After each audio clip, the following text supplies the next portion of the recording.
আমার সব থেকে বড় ভুল হয়েছে তোর সাথে বন্ধুত্ব রাখা, কারণ তুই হিন্দু আর আমি মুসলিম। আমাকে কতজন কত কি বলেছে তোর সাথে বন্ধুত্ব না রাখার জন্য। ভুল তুই করিসনি, ভুল আমি করেছিলাম। কারণ আমার পরিবারের লোকজন, গ্রামের লোকজন, এমনকি বন্ধু বান্ধবও বারণ করেছিল যে তোর মতন জেহাদি মুসলিমের সাথে সম্পর্ক না রাখতে। তারপরেও আমি ভুল করেছিলাম। বেশ, ভুল যখন দুজনেই করেছি, তাহলে আজ থেকে তুই তোর মতো থাক আর আমি আমার মতো থাকি। ঠিক আছে।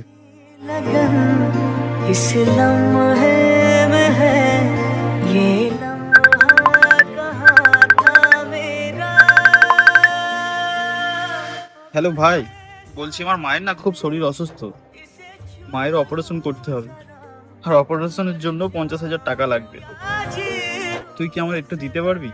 50,000 টাকা?